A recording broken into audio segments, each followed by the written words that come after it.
Hello viewers, hello learners. Welcome to this session on designing teleconferencing sessions. I am Dr. Lakshmi, Assistant Professor in STRIDE IGNOU. What is teleconference?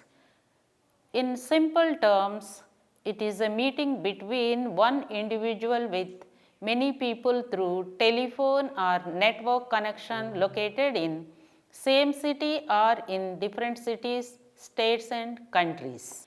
It is a real-time exchange of information between people.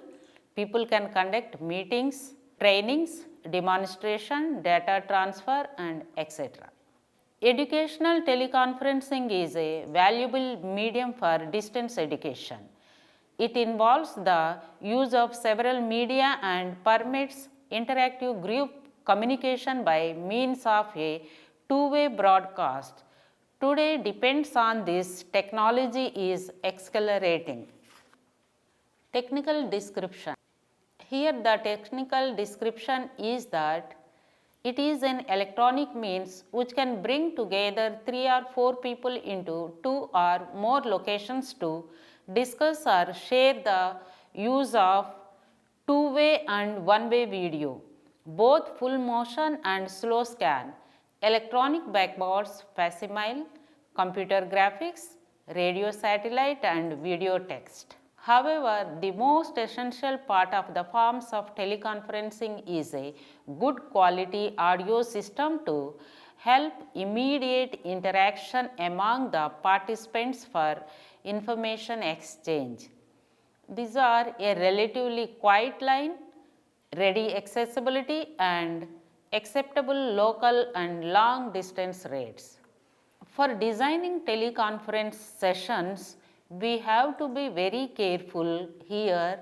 Very important for all of us to clearly understand the techniques of organizing teleconferences, which are included, and the most important things are planning. What is that planning? As in any business meeting or careful advanced planning is of a vital importance for the success of teleconferencing. First of all, decide the content of session. Right from the initial stages, one need to be well aware of the possible issues to be involved in discussion and the needs and attitudes of the student participating. We need to know the number of students and the duration of each session. Check all the necessary requirements. Those are a demonstration of equipment including a trial of microphone etc. At the same time, we need to have the location, discussion with the technical staff involved in the operation of teleconferencing. Every operational details has to be discussed with them to avoid mid-conference failures. The second important point is that preparing materials. After initial planning, prepare supporting materials for the students. Educational teleconferencing should be enriched by the use of printed materials including charts and diagrams. What are those printed materials? The printed guides should reach the students well in time so that they can use these materials during the teleconferencing session and can actively participate in the discussion. The third important point is that preparing students. We have to well aware about the schedule and we should inform to the students. Preparing the student for active participation in teleconferencing is an important function of the distance education in charge of the conference. The student should know in advance about the content being discussed, objectives to be achieved and about the teleconferencing system. They should be psychologically ready to learn through talkback facilities and the preparatory activities should not take much time. Conduct in the actual sessions. This is the fourth important point. After preparing the students, the actual teleconferencing starts. The session should be interactive so that all the students can actively participate and learn as much as they can from the conference session. While conducting the session, we have to keep some do's and don'ts in mind.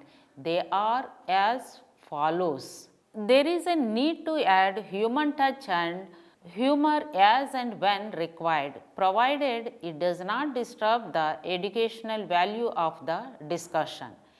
It is important to set aside sufficient time for questions, answers and discussions so as to make the sessions as interactive as possible. Each student should be encouraged to actively participate in the discussion. Then after these four important points, the fifth one is a feedback. It is very important to improve the teleconference sessions. After the conference is over, we should cooperate with the students to satisfy their specific needs and requirements. Thereafter, they should be given sufficient time to read to this quality of the conference. The expert should have a good audible voice and sound communication skills and should undergo simple addition test before being involved in a teleconference. That is, experts should be selected carefully. The expert should speak directly into the microphone rather than to any side. By doing so, he or she will be able to speak directly to the students. As far as possible, each student should be addressed by name if the number of learners is small enough, like the self-instructional materials. The discussions should be informal. At the same time, the feedback session must help the students know about their performance. Almost equal time should be given for preparing the students for teleconferencing and collecting feedback from them. For the students' convenience, the teleconference session should be recorded and be made available at the study centers for those individual students who could not for any reason participate in the conference. Towards the end of the session, we should motivate the students to send their personally or through letters their reactions to and ideas about the overall effectiveness of the teleconferencing session. Here we have some of the advantages of the teleconferencing. The support for teleconference was mainly due to the consideration of the following advantages. What are those advantages? The advantages are effective support for remote learners. Those who are apart and scattered among the communities, it should reach to them. For this purpose, we have been using these teleconferencing sessions. The next one is cost effectiveness. The cost for starting and operating teleconferencing system is relatively low in comparison with other available methods of serving remote learners. The third advantage of teleconferencing is flexible system. The system used can be adjusted quickly to serve large or small groups. The fourth advantage of the teleconferencing session is familiar instructional mode. The mode of instruction is similar to that of the seminar, with the instructor being in charge of the discussion and able to stimulate multi-location interaction. The fifth advantage of the teleconference is easy scheduling adjustments. A scheduling adjustment can be made almost as readily as for the on-campus classrooms. The sixth advantage of teleconference is multi-locational access control. Access to the instruction in the program can be controlled through a limited number of off-campus centers. The seventh important advantage is that high quality instruction. The quality of instructional materials can be kept high because of the need for careful and early preparation. The eighth important advantage of teleconference is immediate feedback.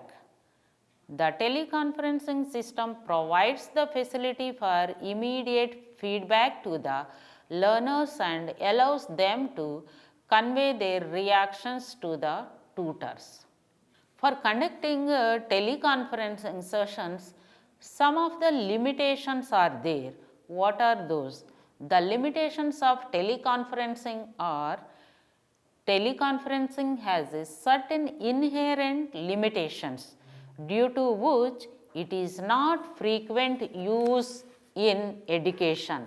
Some of these are as follows. What are those? The teleconferencing requires a huge and very efficient telephonic, radio and television network throughout the country. The second important point is this: the chances of technical breakdown are quite high. The third important point is the telephone charges are very high, which all the educational institutions cannot able to afford. The fourth important limitation is this: teleconferencing is a costly technique of instruction. It requires sophisticated technology and expert human power. The fifth important limitation is teleconferencing is a mode of group communication, so the willingness lacking especially among distance learners. The sixth important limitation is it takes time to organize. Types of teleconferencing. The term teleconferencing misleading. Some people interpret the term to mean that television as a medium is a type of teleconferencing. But teleconferencing covers a much wider range of means which are being used in distance education or for other communication purpose. Here we will see the meaning. The tele here means distance, that is talking to the students at a distance, which makes it useful for teaching at a distance. Depending on the use of hardware, there can be three types of teleconferencing. The first one is audio teleconferencing. The audio teleconferencing, where the audio medium is used as a two-way communication, is known as a audio teleconferencing. Most audio teleconferencing communications are auditory. The use of audio teleconferencing is rapidly becoming a preferred instructional medium in advanced countries. Two-way audio communication is a more economic method of academic interaction. For example, the University of Calgary is involved in the creation of a system using audio telephone conferencing, strictly at a teaching tool known as educational teleconferencing. There are some other universities in the developed countries using audio teleconferencing for educational purposes, but such cases are today limited in number. In 1982, Ellis and Champman, there have been a number of studies on the effectiveness of audio teleconferencing. These studies showed that telephone is an effective a medium of education as a face-to-face teaching. These studies conducted in Canada found that upper level undergraduate statistics students taught through teleconference did as well as or better than most campus-based students.